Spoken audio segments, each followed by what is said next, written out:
ඔයාලා එක්කලා ඉන්නේ මගේ channel එකේ intro එක හදපු හැටි ගැන කියන 4 වෙනි tutorial එකේ. අද මම කියලා දෙන්න යන්නේ කොහොමද මෙන්න මේ template එක හැදුවේ කියලා. ඉතින් මගේ කලින් tutorial බැලුවේ නැත්නම් ඒවා අනිවාර්යයෙන්ම බලන්න කියලා මතක් කරනවා.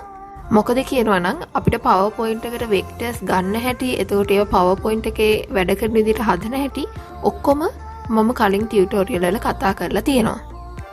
හරි අපි මුලින්ම new slide එකකට ගියා. ඊට පස්සේ මම පළවෙනි slide එකේ තියෙන මගේ vectors වලින් මට ඕන vector එක ගන්න තමයි යන්නේ. ඉතින් මම ඒකට zoom කරනවා slide එක. ඊට පස්සේ මම තෝරගන්නවා අර නිකන් ප්‍රශ්නයක් වගේ ඉන්න ළමයාව. ඉතින් මම ඒක ඔන්නෝම select කරනවා. ඒ වුණාට select වෙන පොඩි කැරලයි මොකද ඒ කීපයක්ම එකට තියෙන නිසා group එකක් විදියට. ඉතින් මම ඒක ungroup කරනවා. ඊටසේ ඔන්නෝම තමයි පේන්නේ. ඉතින් මට දැන් පුළුවන් ඔය vector එකේ ඕනම කැරලක් select කරගන්න. ඉතින් මම ඔක්කොම select කරලා cut කරලා පස්වෙනි slide එකට ගිහින් ඒක paste කරනවා. හැබැයි මතක තියාගන්න paste කරලා ගමන්ම ඒක group කරන්න ඕන. දැන් මම මේකේ size එක ලොකු කරනවා.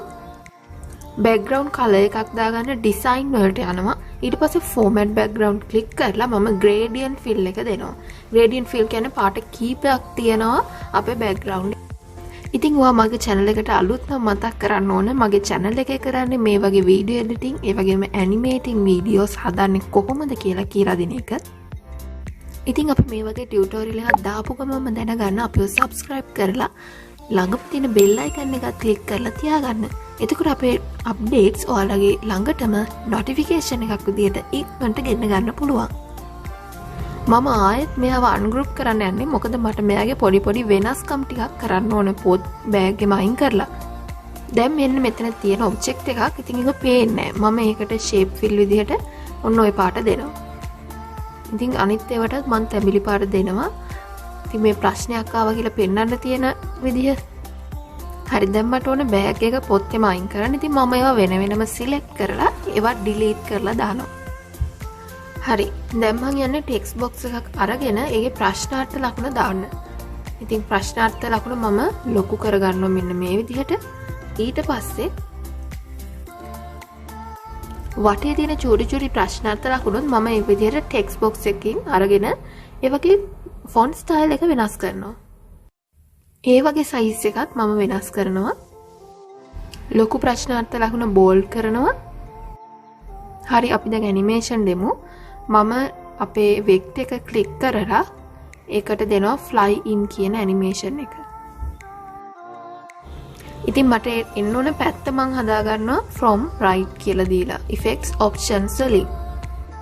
slide එකේ එද්දිම මේ animation එක එන්න ඕන ඉඳලා previous දෙනවා.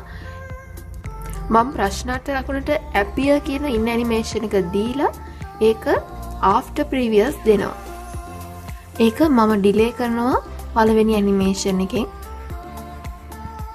මට ප්‍රශ්නාර්ථ ලකුණට තව animation එකක් දාන්න ඕන.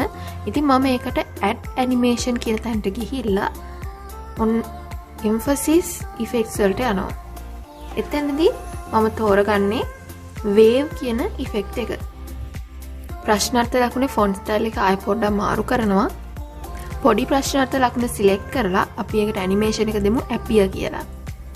ඊට පස්සේ මම ඒක after previous දානවා. අපි ලොකු ප්‍රශ්නාර්ථ ලකුණට දැම්ම effect එකේ පොඩක් duration එක වැඩි කරමු නැත්නම් පේන්නේ නැහැ නේද? දැන් පොඩි ප්‍රශ්නාර්ථ ලකුණ copy paste කරමු. මේ කීපතාවක්ම paste කරලා හරි. මොකද එතකොට අපිට animation එකේ තියෙන size එක ඔක්කොම එකට එනවා. ඊට පස්සේ මම ඒවා එක තැන් වලට ගිහිල්ලා දානවා. ආපහු අතක් මම text box එකක් අරගෙන වෙනස් විදිහේ ප්‍රශ්නාර්ථ ලකුණ කියන්නේ වෙන font style එකකින් ප්‍රශ්නාර්ථ ලකුණක් ලියන්න තමයි යන්නේ. ඊට පස්සේ ඒක copy paste කරනවා. ඊට පස්සේ ඒක තැන දානවා. ඉතින් මම තවත් ඒ විදිහටම වෙන font style එකකින් ප්‍රශ්නාර්ථ ලකුණ set එකක් ගන්නවා. දැන් ඉතින් අපි පළවෙනි එකට වෙනම animation දාලා නෙමෙයිනේ copy paste කරේ. ඒ නිසා දැන් එක select කරලා ඒකට animation එක දාන්න වෙනවා appear කියලා. හරි දැන් shift එක ඔබාගෙන මෙන්න මේ විදිහට ඔක්කොම select කරලා after previous දෙන්න. ඊට පස්සේ අපිට එකට පස්සේ එකක් නෙවෝන.